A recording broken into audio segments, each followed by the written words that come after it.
데살로니가전서 5장 12절에서부터 끝절까지 봅시다. 데살로니가전서 5장 12절에서 28절. 마이크 소리가 잘 들리나요? 내가 귀가 어두워졌나? 왜 이렇게 잘 안 들리는 것 같지? 자, 5장 12절에서부터 28절까지입니다. 우리 한 절씩 교독하면서 봅니다. 형제들아, 우리가 너희에게 구하노니 너희 가운데에서 수고하고 주 안에서 너희를 다스리며 고난하는 자들을 너희가 알고 그들의 역사로 말미암아 사랑 안에서 가장 귀히 여기며 너희끼리 화목하라. 또 형제들아, 너희를 권면하노니 게으른 자들을 번개하며 마음이 약한 자들을 격려하고 힘이 없는 자들을 붙들어주며 모든 사람에게 오래 참으라. 누가 누구에게든지 악으로 악을 갚지 말게 하고 서로 대하든지 누군 사람을 대하든지 항상 선을 따르라. 항상 기뻐하라. 쉬지 말고 기도하라. 범사에 감사하라. 이것이 그리스도 예수 안에서 너희를 향하신 하나님의 뜻이니라. 성령을 소멸하지 말며 예언을 멸시하지 말고 범사에 행하려 좋은 것을 취하고 악은 어떤 모양이라도 버리라.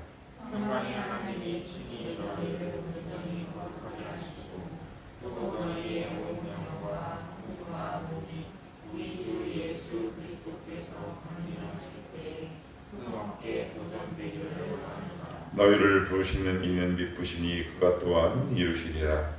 형제들아, 우리를 위하여 기도하라. 거룩하게 입맞춤으로 모든 형제에게 문안하라. 내가 주를 힘입어 너희를 명하니 모든 형제에게 이 편지를 읽어주라. 같이요.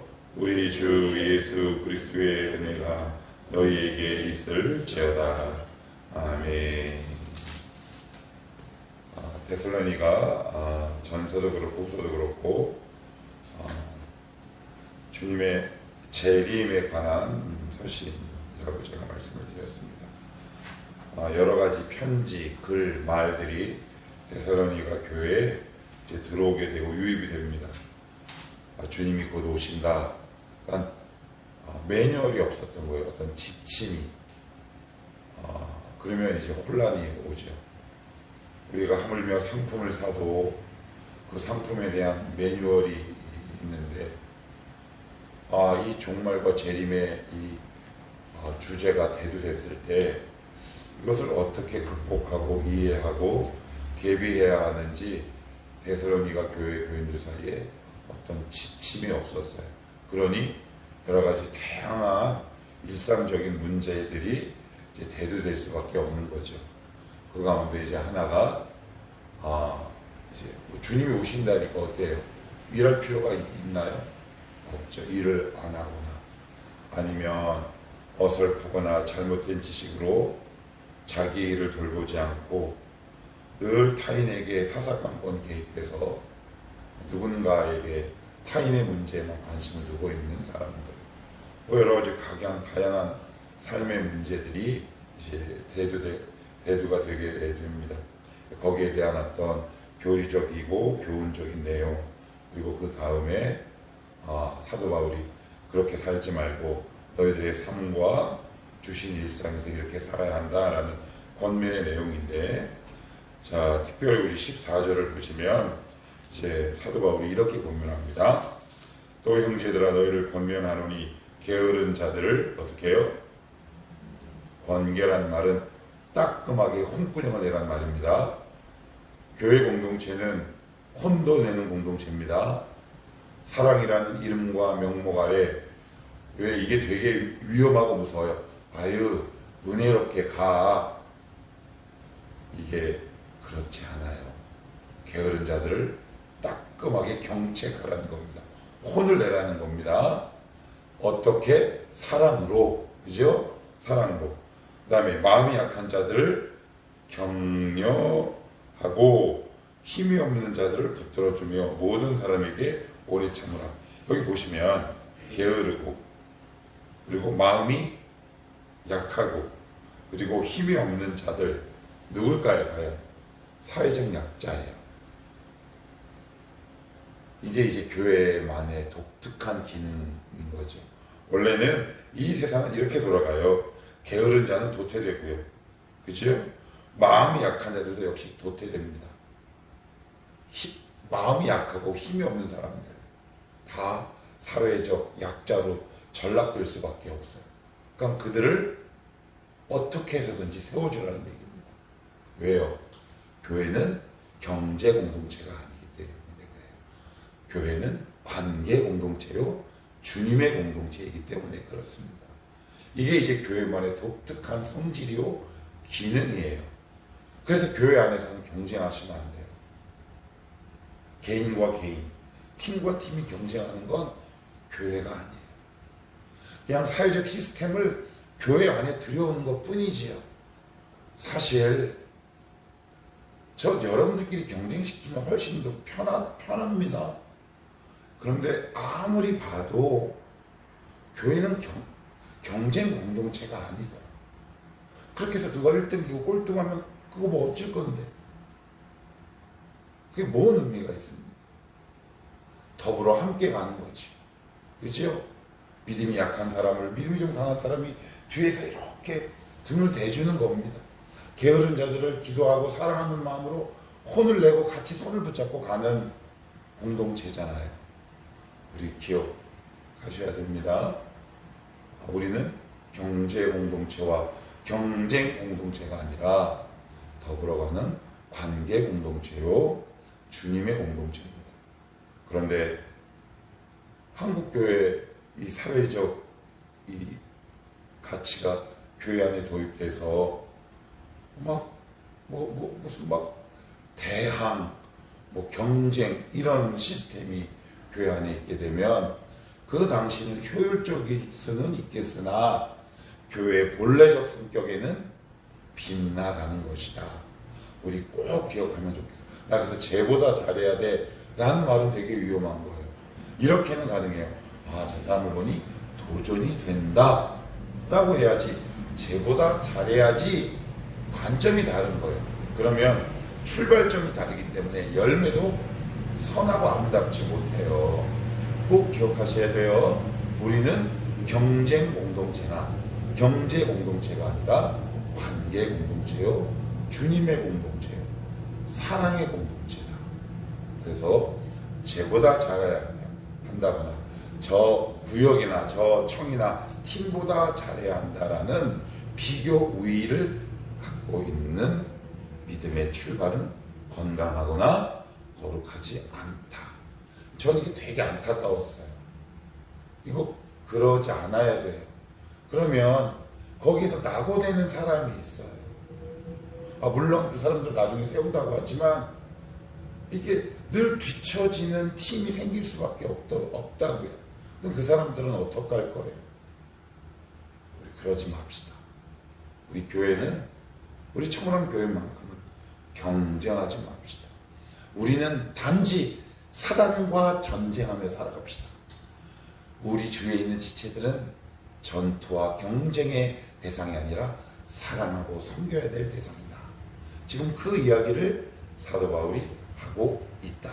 굉장히 중요한 원리를 우리에게 사도 바울이 이야기하고 있는 겁니다.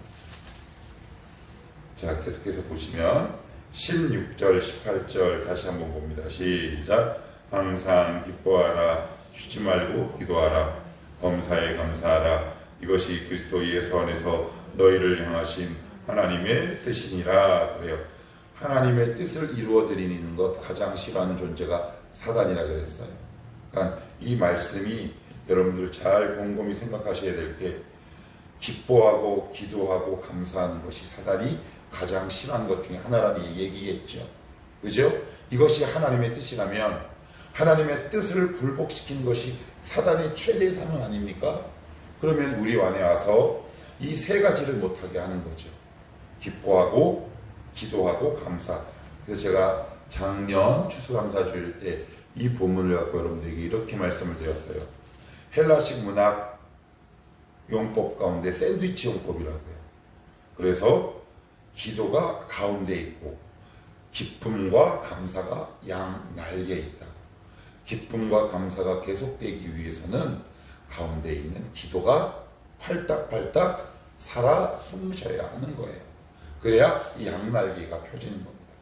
샌드위치 빵을 위해서 샌드위치나 햄버거를 산 사람은 없어요. 그 안에 내용물에 따라 햄버거와 샌드위치의 이름이 바뀝니다. 그죠? 햄, 에그 샌드위치. 가운데 뭐가 들어갔느냐. 그죠? 예. 그래서 나의 기도가 멈추거나 약해지는 순간 우리 양날개, 이 빵처럼 우리를 감싸고 있는 이 기쁨과 감사라는 양날개가 확 꺾이는 거예요. 그래서 나의 기도가 오롯이 바르게 가고 있나, 건강하게 가고 있나 판단은 지금 나의 기도에 기쁨이 있는가, 나의 삶에 감사가 있는가 라는 것으로 확인해 보면 알 수 있는 거다. 그래서 언제까지 기도하느냐? 기쁨과 감사가 터질 때까지 기도하는 겁니다. 그래야 이 기도가, 그것이 하나님이 우리를 향한 원래 목적이요 뜻이랍니다. 하나님의 뜻이래. 그러니까 우리는 자꾸 속죠. 하나님이 나는 기뻐하는 꼴을 못 보셔. 이렇게 생각하는 경우 있습니까? 없습니까? 굉장히 많아요. 저부터 이실을 짓고 해요. 굉장히 많습니다. 그냥 영적으로 다운되면 하루에 그냥 10대 번씩 그냥 입으로는 무서워서 말은 못하고 마음이 슬슬 배배 꼬여가지고 이 양반은 내가 잘 되는 꼬라지를 이렇게 생각하는 경우가 되게 많아요. 우리 인정합시다. 그거 왜 그래요? 어떠한 이유와 어떠한 연유에서 기도의 불이 탁 꺼져버린 거예요. 그러니 거기서부터 이제 슬슬 감사, 기쁨이라는 이 양날개가 꺼지기 시작한 거다.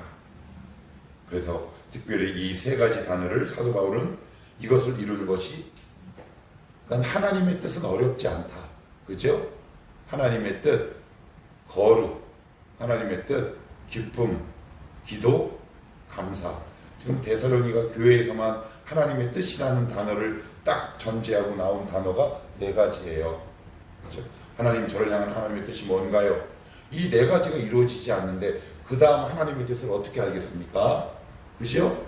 예.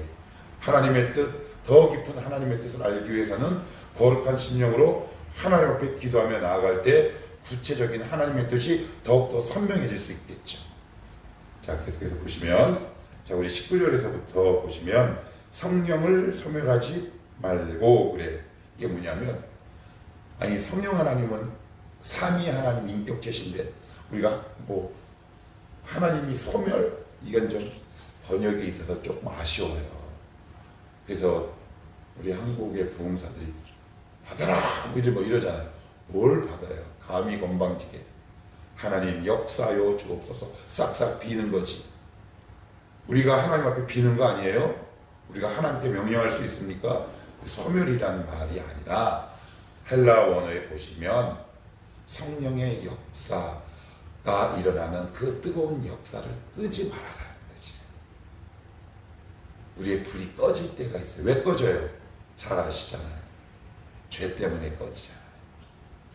우리 성령 하나님은 인격적인 하나님이시기 때문에 우리의 죄가 우리 안에 들어오고 죄와 타협하는 순간 이게 이제 성령이 소멸하는 것이 아니라 하나님이 역사하실 수 없어요. 왜요? 성령 하나님은 우리의 동의하에 우리와 함께 역사하시기 때문에 그래요. 물론 특수한 경우에는 당신의 주권적 역사를 따라 역사하시지만 하나님의 일을 이루어갈 때는 우리의 동의와 허락하에 하는 거예요. 우리가 뭔데요?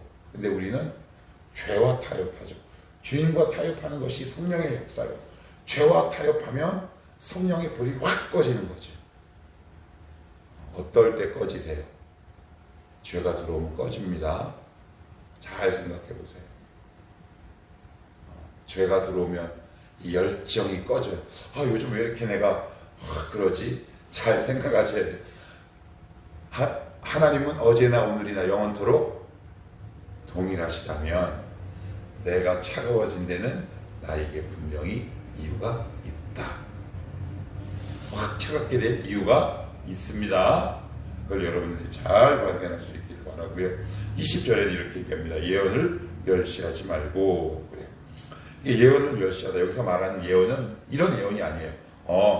병진아, 너 있잖아. 9월 3일 이런 일이 있겠어. 라는 그런 의미의 예언이 아니라 성경에서 말하는 예언의 1차적인 의미는 말씀의 선포를 이야기합니다.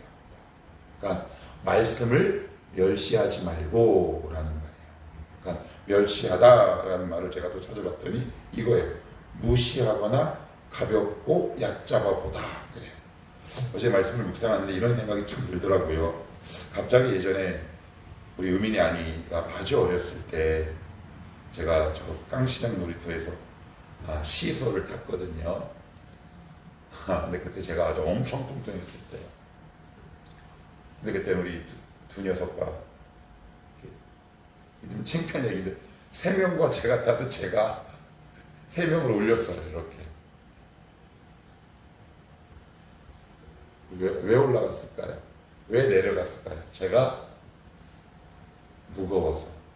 말씀이 무거우면 여러분과 제가 올라가요. 이게 영적인 원리가 시소랑 비슷하더라고요. 말씀에 내 삶의 무게를 두면 말씀이 우리를 쭉 해서 우리는 이렇게 올라가죠. 왜 우리는 이렇게 낮고 낮은 삶을 살아갈 수밖에 없을까? 말씀을 얕잡아 왔기 때문에 그래요. 여러분, 말씀을 가볍게 생각하시면 우리가 올라갈 것 같죠? 아니요. 도리어 우리가 내려가요. 그런데 말씀의 무게가 더 크면, 말씀이 쭉 내려가면 그 반대편에 있는 우리는 올라가요. 여러분들이 이 원리를 잘 기억할 수 있기를 축복해요. 하나님, 저 그동안 하나님 말씀 참 가볍게 봤습니다. 저를 무겁게 보고 말씀을 가볍게 봤습니다. 그럼 어때요? 내가 무거우니 내가 이렇게 내려가겠죠. 점점 내려가요. 그래서 지금은 3명 그때랑 비교했을 때도 살을 빼기도 했지만 우리 아이들이 커서 지금은 차이가 있겠죠. 그 외에 제가 살을 빼고 한번 타봤더니 대등하더라고요. 그러면 여기서 하나 더 조금 더 안으로 가볼까요? 그러면 말씀에 무게를 둔다는 것은 뭘까? 그래서 어제 이 말씀을 어떻게 하면 좀 쉽게 잘 전할 수 있을까라고 이제 고민을 왔다 갔다 하면서 고민하다가 이런 생각이 문득 드는 거예요. 그래. 우리가 살찌면 다이어트 하듯이 영혼의 다이어트가 필요하겠구나. 말씀이 우리 안에 들어와 불처럼 우리의 필요 없는 영혼의 쓸데없는 살들과 영혼의 살들을 태우는가? 그죠? 그 일이 우리 가운데 진행될 때 우리 안에 영혼의 다이어트가 일어나겠구나. 그러면 자연스럽게 말씀이 무거워지는 삶이 우리 가운데 일어난다면 하나님 높여주시옵소서, 잘되게 해주시옵소서 라는 기도 이전에 우리가 먼저 해야 할 것 2가지. 영혼의 다이어트를 통해 우리 삶과 인생에서 말씀의 무게를 더 두는 삶, 그것이 우리의 삶이 존귀하게 되는 삶이겠구나. 이런 생각이 참 들더라고요. 우리 영혼의 다이어트를 하며 살아가십시다. 그래서 나와 하나님의 말씀이 시소 위에서 팽팽하게 대립할 때 어떻게 해요? 말씀의 무게가 우리를 올릴 수 있기를 축복해요. 그것이 복된 인생 아니겠습니까? 영혼의 다이어트를 통해. 육체적 다이어트는 365일 매일 실패하지만 우리 영혼의 다이어트에는 성공합시다. 그래서 하나님의 말씀의 무게가 나의 가벼운 인생을 들어올리도록, 그래서 자연스럽게 내가 높아지도록, 그래서 여러분 높아지게 해주시옵소서, 잘되게 해주시옵소서 라는 기도 이전에 우리가 하나님 앞에 먼저 기도해야 할 것, 하나님의 말씀의 무게가 내 인생의 무게보다 더 무겁게 하옵소서, 비중이 있게 하옵소서. 그럴 때 우리의 삶이 자연스럽게 이렇게 올라가지 않겠습니까? 그것이 오늘 사도 바울이 데살로니가 교회에게 하는 간곡한 부탁이에요. 시간이 좀 가긴 갔지만 21절에 보시면 범사에 하려 좋은 것을 취하고 그래요. 범사에 하려 라는 말은 여기 헤아리다 말은 이런 뜻이에요. 너희에게 들리는 하나님의 말씀을 검증하고 라는 뜻이에요. 왜? 이때 막 여러 가지 사람들이 막 하나님의 말씀이다. 왜? 주님이 곧 재림한다 그러니까 막 이상한 선지자, 이상한 글들이 막 그 공동체 안에 퍼지기 시작한 거예요. 그러니 이게 하나님의 말씀인가? 저게 하나님의 말씀인가? 분별이 되지 않으니까 사도 바울이 그렇게 얘기하는 거예요. 너희에게 들리는 하나님의 말씀이라고 전하는 모든 것들을 검증하고 시험하라. 여러분, 검증하고 시험하기 위해서는 여러분들이 실력이 필요해요. 그래서 난 우리 목사님 이단에게 당했어요. 여러분들이 실력이 없는 거예요. 제가 여러분 잘못 가르치면 저에게 따지셔야 돼요. 성경은 이거 아닌데 왜 이렇게 전합니까 목사님? 무조건 고개 끄덕이시거나 아멘 하시면 안 되는 거예요. 그렇다고 의심하라는 것이 아니에요. 여러분 안에 그리스도의 말씀이 풍성히 거해서 한 교회 목회자가 여러분들에게 전한 그 말씀이 정말 성경 위에 잘 배경이 있고 기반 위에 선포되고 있는 말씀인가? 라는 것을 분별하실 수 있는, 검증할 수 있는 실력이 여러분에게도 필요해요. 그래서 이게 저 청년들에게 그 얘기예요. 너희가 만약에 어떤 교회에서 목사에게 사기당했거든. 목사도 나쁜 놈이지만 너도 멍청한 놈이다. 왜 사기당하게 너 실력을 키우지 않느냐? 잘못했으면 이거 아니지 않습니까? 라고. 예전에 쑥스럽긴 하지만, 쑥스러운 게 아니라 여러분들도 잘 아는 한 청년이 저한테 문자가 왔어요. 목사님 이거 하는데 혹시 이런 일에 대해서 목사님에게 조금 항의 아닌 항의로 가도 되겠냐고. 근데 그거 되게 어려워요. 거기에다가 아멘 해주기가 같은 목회자로서 고민이 되는 거예요. 그래서 내가 이게 더 공동체를 세우는 방법이 아닐까? 이렇게 제가 이렇게 좀 우회적으로 표현을 했어요. 그래서 그게 지혜로운 거예요. 그러니까 말씀이 들릴 때 이상하다 싶으면 검증하셔야 돼요. 성경을 찾아보셔야 돼요. 기억하십시다. 그리고 나서 이렇게 얘기합니다. 좋은 것을 취하고 말씀이 검증이 돼야지 어떤 것이 악하고 좋은 것인지 알 거 아닙니까? 안 그래요? 말씀을 통해, 여러분 안에 있는 말씀을 통해 이게 좋은 말씀인지 아니면 이거는 이단인지 분별이 가능해요. 그럴 때 어떤 일들이 가능합니까? 악을 버릴 수 있다는 말이에요. 말씀이 여러분 가운데 탁 들어와서 이것이 분별이 되면 이것이 좋은 것, 이것이 나쁜 것, 이것이 취사 선택할 수 있는 거예요. 좋은 의미에서 취사 선택이에요. 그리고 나서는 어때요? 악의 모양이 보이기 시작하는 거죠. 그것을 내가 취할 수 있게 된다. 이렇게 얘기를 하고, 마지막으로 23절 맨 끝에 보시면 중요한 말씀이 있어요. 중간에 너희의 온 영과 혼과 몸이라고 그래요. 주님은 우리가 전인격적으로 건강하게 보존되기를 원하세요. 주님은 한 부분에만 관심을 두고 있는 분이 아니다. 그래서 여러분들이 물질적으로만 복받는다라고 하는 교회도, 하나님은 영혼에만 관심이 있다라는 교회도 다 바르지 않아요. 이 균형이 필요해요. 그죠? 우리가 몸을 입고 있는데 어떻게 영혼만 잘 돼야 합니까? 그래서 내 영혼이 잘됨 같이 내가 범사에 잘되고 강건하기를 내가 간구하노라. 요한삼서 아니에요. 그죠? 그러니까 어떤 교단은 육적으로 너무 많이 갔고, 어떤 교단은 영혼 하다 보니까 저쪽으로 갔어요. 그런데 오늘 말씀을 보면 온 영과 혼과 육, 영혼 육, 다른 말로 전인격적. 하나님은 우리의 전인격적인 모든 모습에 관심 있으신 분이에요. 우리의 물질과 건강에도 관심 있으신 분이에요. 그래서 영혼의 문제뿐만 아니라 물리적인 부분도 우리가 기도해야 하는 거예요. 그래서 이것이 균형을 맞추고 갈 때 한쪽으로 치우치지 않는다. 왜요?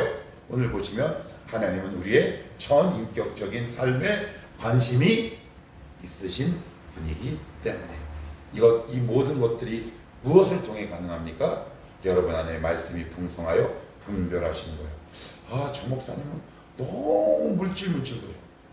저분은 또 너무 이쪽은 관심을 너무 많이 안 둬. 그렇지 않다. 양 날개가 필요하다. 오늘 이 말씀을 사도 바울은 어디에? 데살로니가 교회에 하고 있다. 기도합시다.